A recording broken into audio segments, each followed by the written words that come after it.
Questions around leadership.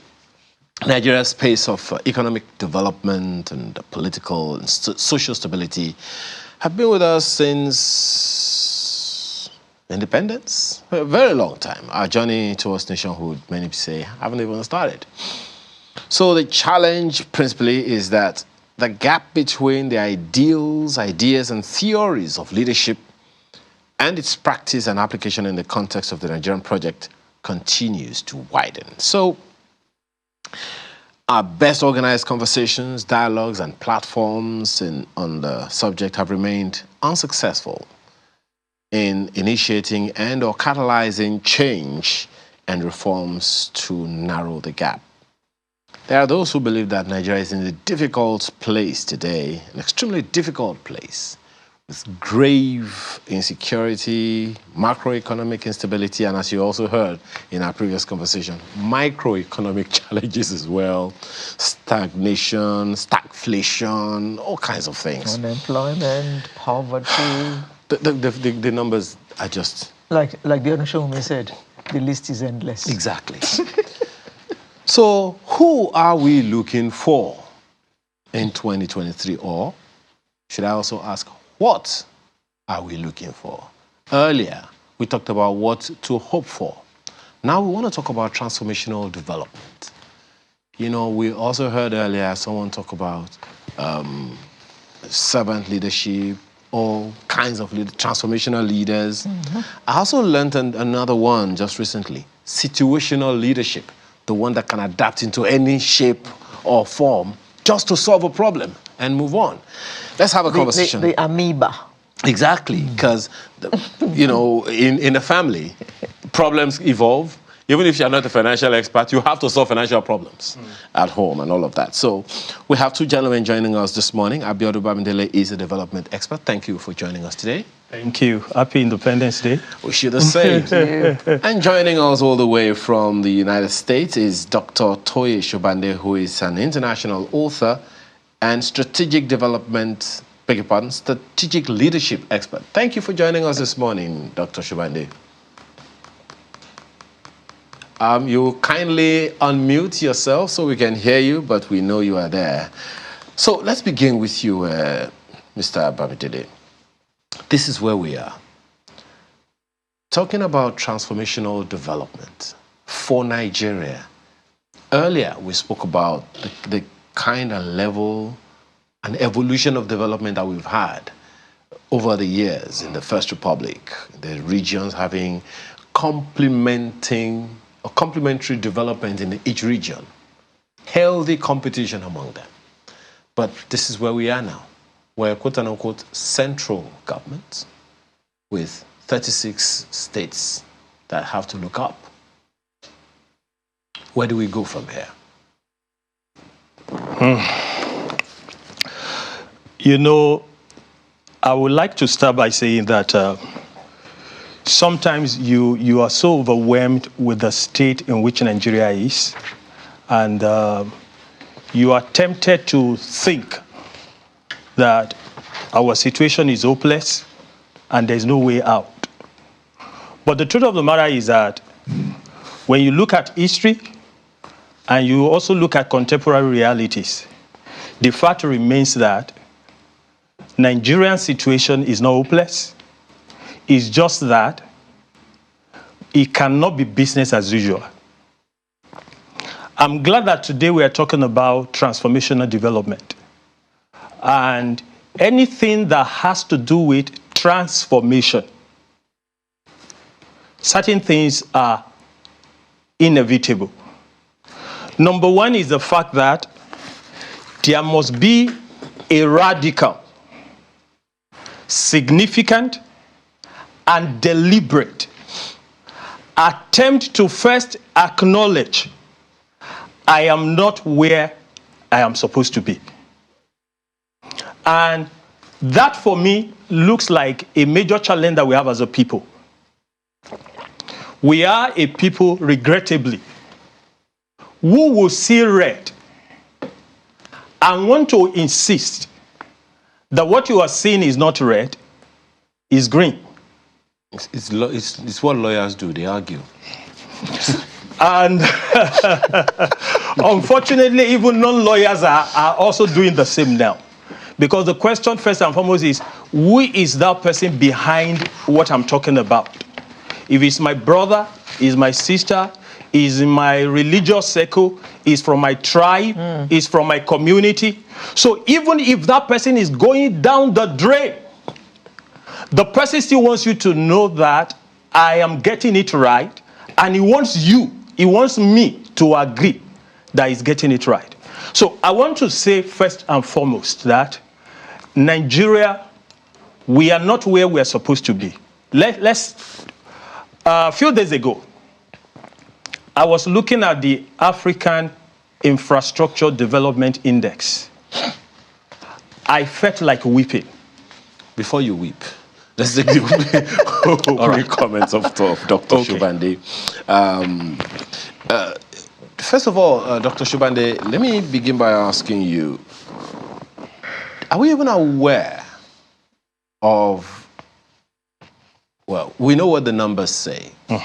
Inflation figures, poverty figures, unemployment figures, those are figures that we're well aware of.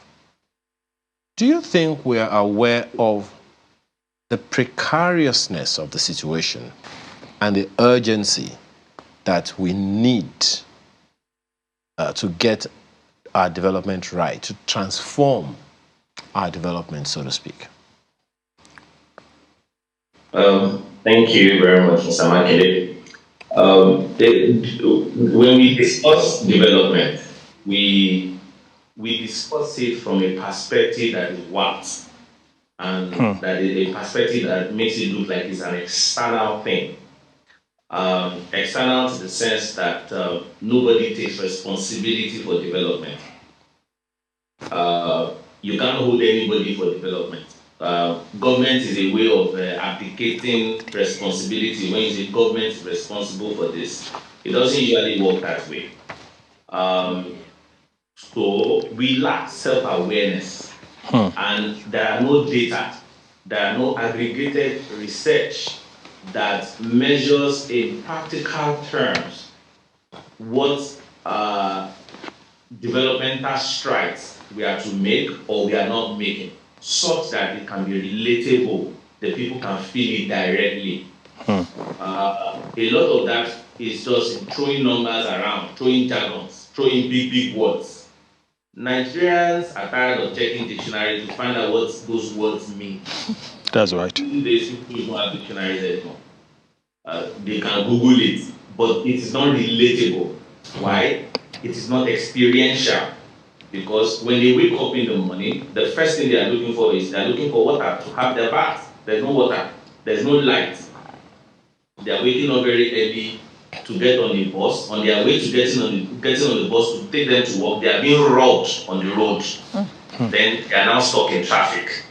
All of those things have a way of killing people's mental strength. It takes a sap's life out of the person, because all the person is wired to do is to think of how to survive. You cannot sell the idea of transformational development to someone whose mental index is about survival. He can't relate. So that survival instinct has made the average Nigerian dyslexic. We can't unlearn and we cannot relearn. So when we look at a lot of these things, look how many Nigerians understand the budget when we discuss budget every year. How many Nigerians understand the implication of our debt profile on their average life? Okay, so perhaps just a second. You're speaking to the issues, and in order to wipe the tears of Mr. Abiodun Bamidele here, who was about to start to cry, honestly. And because the issues can get anyone really worked up. But you've spoken to the core of one of the issues, which is the fact that the figures, the rhetorics, don't speak to the reality of Nigerians. Right. You're a strategic leadership expert. We can't have development, or rather transformational development, without having a transformational leadership.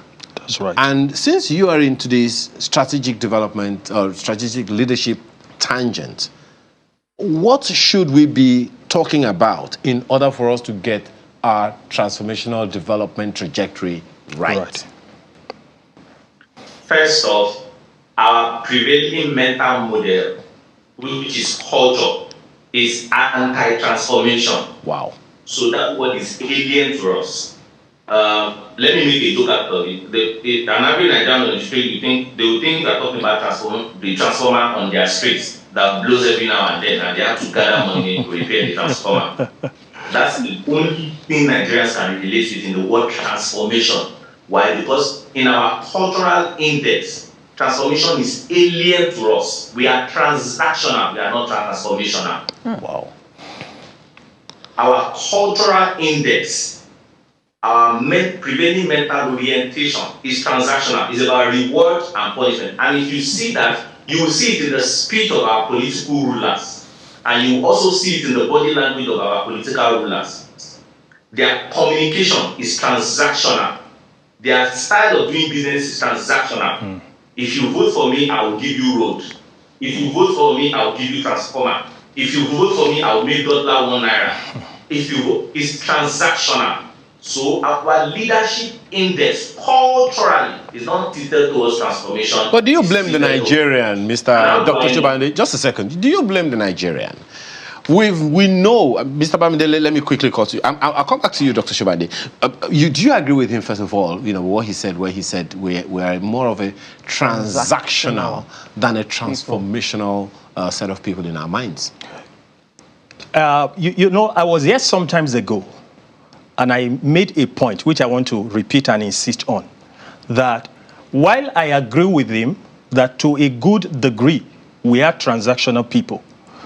Now, what choice is left to a person whose major drive, just like where he started from, that we have programmed people to first think about survival.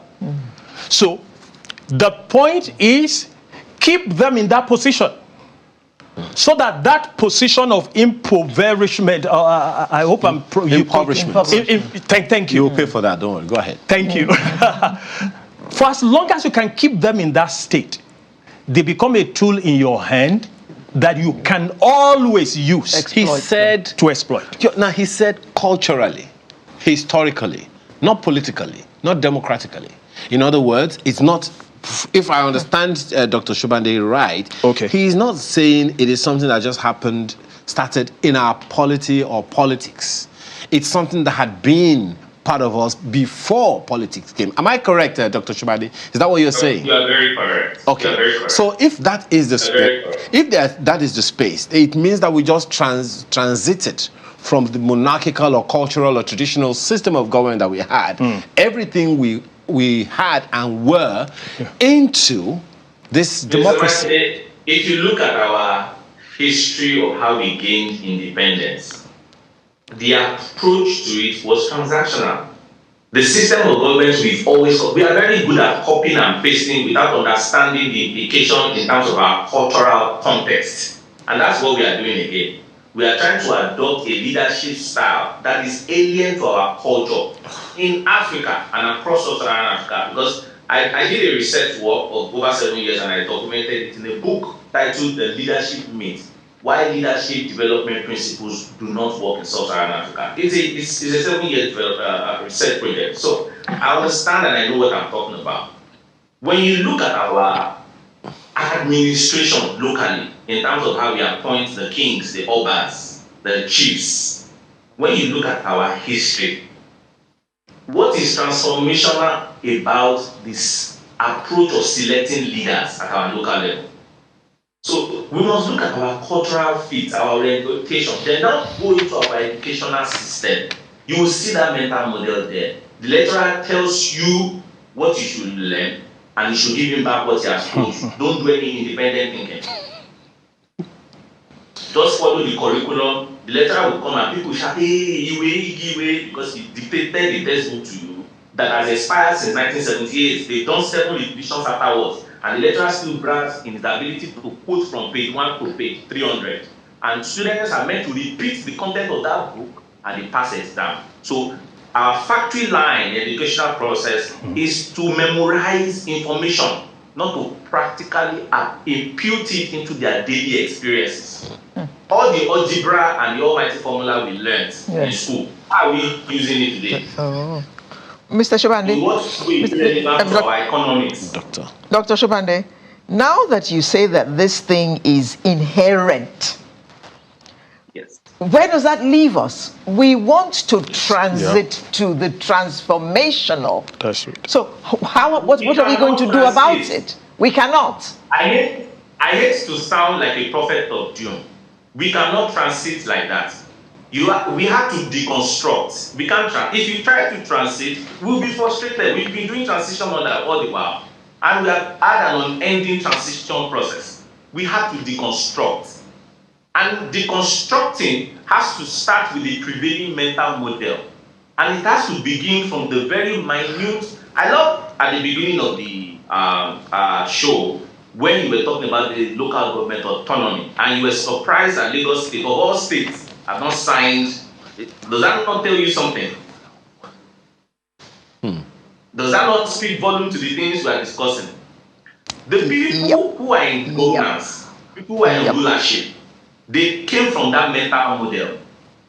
It is difficult to change somebody's mental orientation when they become an adult. It's very difficult. And let me say it to Yoruba parents. They said, "Omota oko lo ma gbe eta kota." No matter the level of infrastructural development, that is, if you fail to raise a child, that child you are faced to raise will destroy, not only destroy, it will sell the house you spend millions in building. That's what we are doing. We focus on building external structures while we have failed to build a system that is work into people's thinking.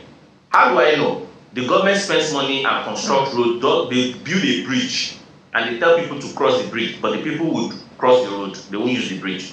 Then they will use the bridge as a market space. They'll be selling products there. What do you think is responsible? That's not government function. Perhaps it's a mental model. Perhaps another way. My apologies. My apologies. We'll come. Let's really understand what the issues are. I mean, one of the ways in which the government has tried to do that, to get ahead of that, is to build dividers, on the expressway so you don't cross. They still tear them. But exactly. Anyway, but just a quick one. Yes. We'll come. Yes. Just to quickly inform you that there is a lot going on right now in Abuja. We told you earlier that the platform has started. But if you also look at your screen right now, you'll see that there's a parade going on at Eagle Square. Right now, the president is doing that, which you can see on the screen already. And as at this moment, quite a number of guests are there. The President of the Federal Republic of Nigeria, of course, is a special guest of honor. He's there. He has proceeded to assess the parade, and he's inspected it already. We have the President of the Senate is there. The Speaker of the House of Representatives is there. The Vice President, of course, is also there. And former President Goodluck Jonathan is also at that event that you are seeing on your screen now. Parade of Guards that you're seeing is part of the annual celebration of Nigeria's independence that you are seeing on your screen right now. Okay, so the conversation needs to continue. So that's some transformation going on there. I don't know. Let me just. So we didn't have any parades in Lagos, did we? Well, I don't. Normally, it's in all state capitals. All state capitals. Maybe that's also happening. I'm not sure. Maybe that is also happening. We don't have that information yet. Yes. So back to our conversation. So, Mr. Bamidele, Dr. Sobande has just burst our bubble by telling us that we cannot transit. No. He said we cannot transit like that. So some things have to happen. Yes. So we have to be reoriented. How do we begin this reorientation of the psyche of the Nigerian? I still go back to where I started from. That before you can talk about transitioning, you must first come to a point of realization, I'm not where I should be. Immediately, we all are on the same table with that. I think that will have been a major step forward. Okay. Take, for instance, election is coming soon, all right? And like Doctor said, because of the transactional orientation that has been there over the years, somebody is already waiting. How much is somebody offering me before I decide to vote? But I don't want to agree that it's a totally hopeless situation. Before you talk about things, there are three major things that I feel should be the starting point. Our values, our belief system, then the basis of our social interaction. I was talking to someone yesterday who just left Nigeria not too long ago, a medical doctor, and I was asking him, how is work? He said, one major thing I can tell you is a major difference here is that there is no room for assumption. When somebody comes in as a patient, it doesn't matter what it is, you are required to dig the issue of that person to the basis. And immediately I said something to him. I said, the reason that is just simple. The value they place on human life in that environment is not exactly the way it is here. It is an environment where it doesn't matter what I have to lose. In fact, I hope you're not surprised that some people are ready to offer their father, they are ready to offer their mother, because our environment has been created to let them know the means is not important. It is the end result that matters. So these are things we need to start addressing. I'll give you a practical example. Not too long ago, my children, 3 of them, washed their clothes and, trying to dry it on the lines. The youngest went towards evening to pack the clothes. She only packed us and came in with it. And I was there when the mother was asking, I thought the clothes on the lines are more than this. She said, I only picked mine. That action is driven by something in the inside. So immediately I said, you will go back and pack for your brother and pack for your sister. And when it is their turn to do the same, they will also do for you. So I think that to say it is an impossible task, to say it might take us a long time, I agree. But to say it is an hopeless thing, and I want to say it begins even from the home structure. To an extent, let's get back to our homes. 5 pieces of meat in the pot. The father, the mother, 3 kids. Go and check most of the time. Maybe daddy takes 2, mommy takes 2, and the kids share the remaining. You might not have said something, but you have communicated to the children that adulthood is an opportunity to oppress. So it's not a scam. So that child looks forward to being a mother too, and so the father that she too, can do the same so that to he her can children. do the same. So it is something that is systematic, progressive, but it is possible. Well, something that you have both said now is that at the end of the day, if we're going to have transformational development in Nigeria, That's right. we have to have a transformed set of people. That's right. You have spoken to values. I have seen those values written in the Constitution. Dr. Sobande, you're essentially saying it's a long road to Uhuru, but we need to begin somewhere.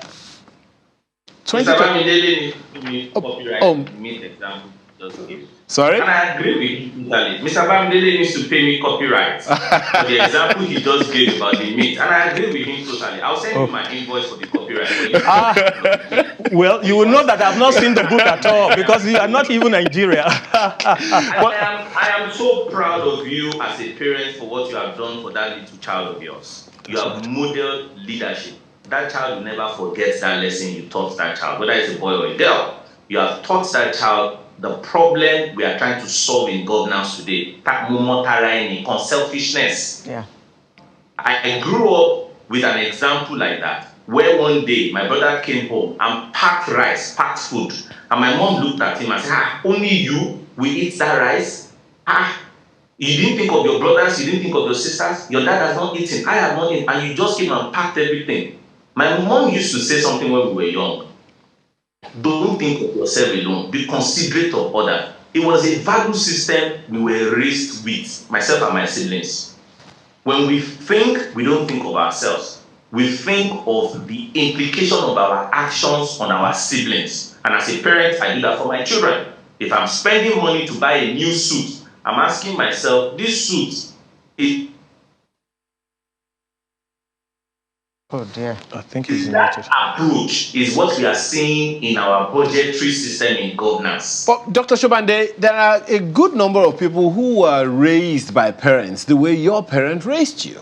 I mean, you are not, too old or too young to be given birth to by 60, 50, 60, 70-year-olds. You are correct. So I'm coming. Just a second. So the caliber of people, exactly. So the caliber of people in government today were raised by parents who were raised, like yours, Yeah. who also were supposed to have would have exemplified character, values, one way or the other. Yeah. It's about the same. The only thing that we have. So how did those values transit from the time they were being raised to the time they got into governance?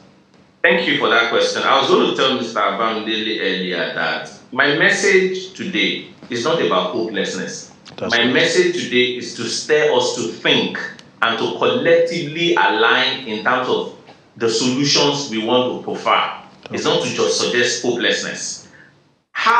If you look at the history of our economic decadence, the decline, every human being is subject to a diminishing orientation, diminishing return based on the environment they are operating in.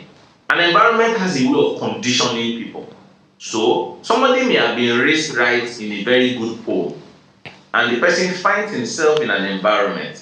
If he allows the environment to influence his action, influence his attitude, influence his lifestyle, the person will cave in. It's called peer pressure at a certain age bracket. So you will observe that the decadence started happening when the economy started going down.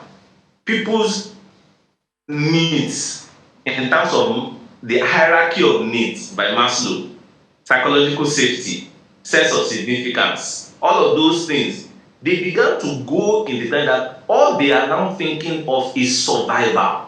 Such that in those days, if I came home with a pencil that does not belong to me, which had happened to me at 18, I cannot forget the beating that I got.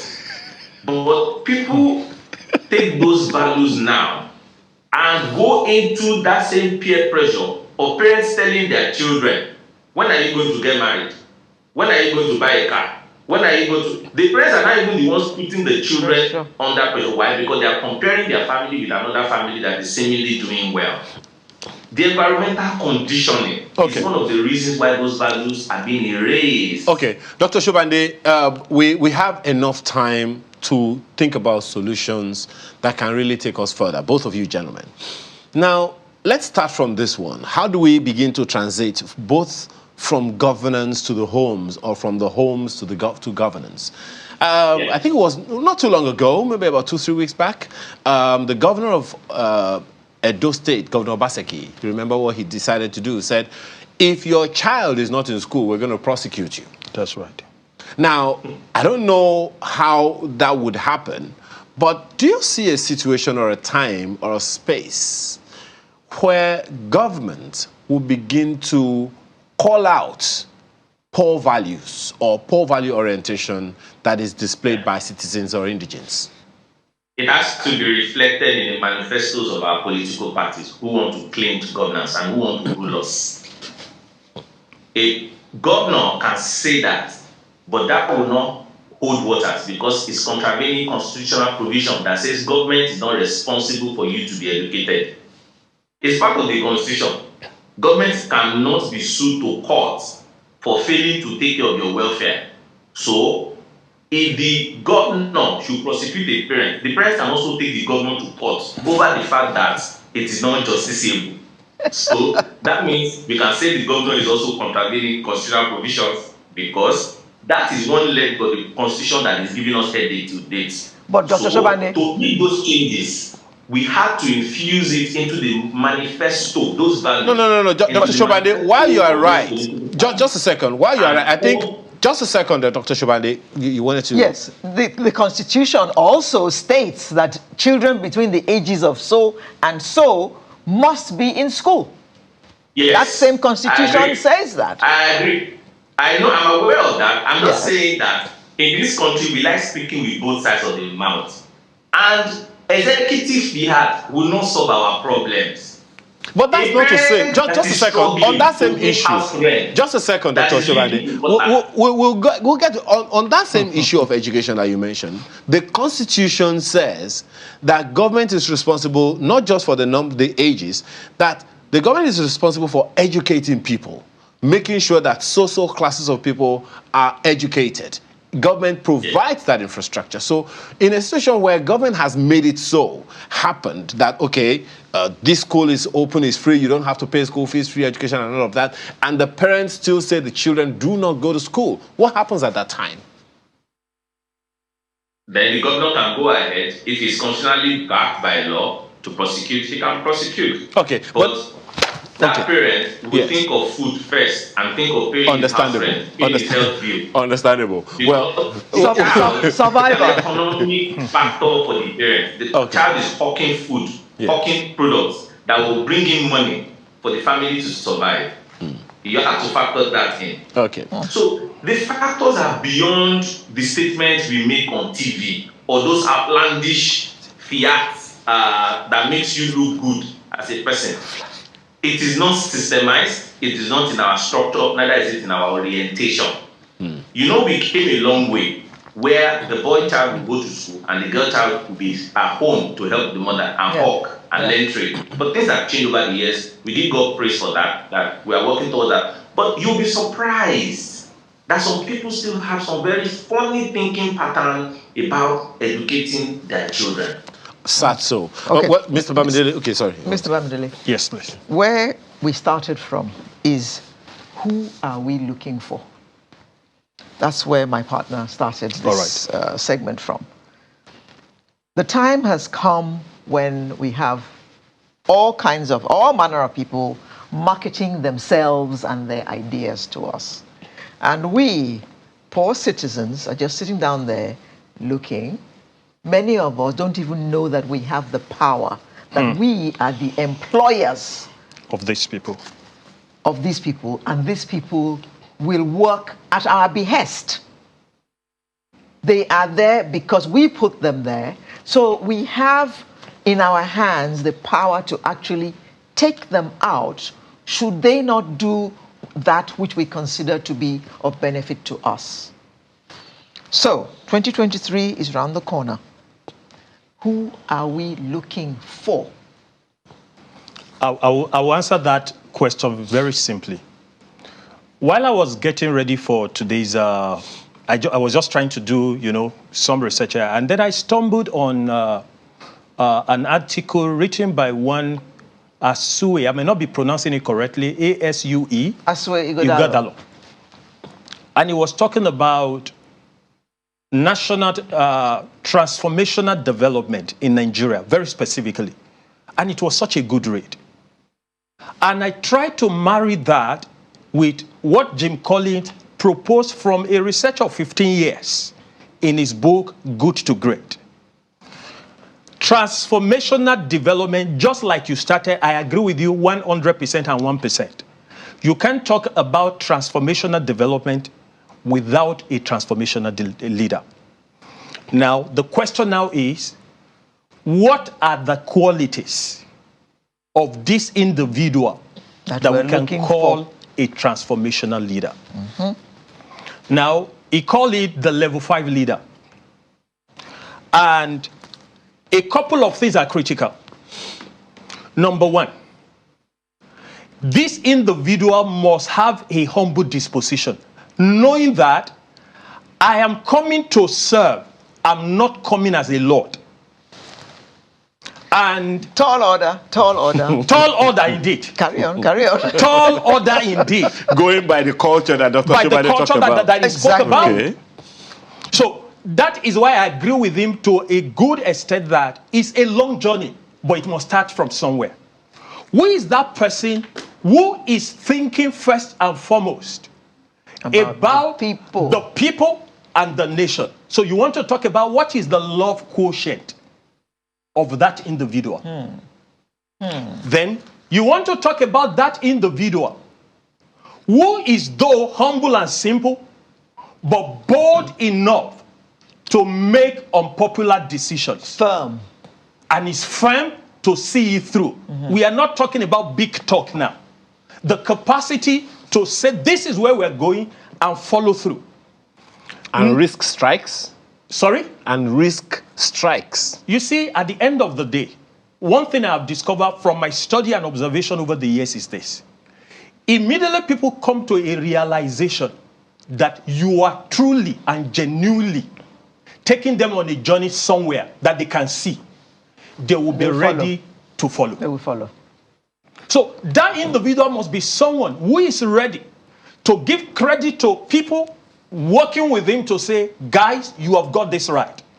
And at the same time, is ready to take blame when things go wrong, to say, I am wrong.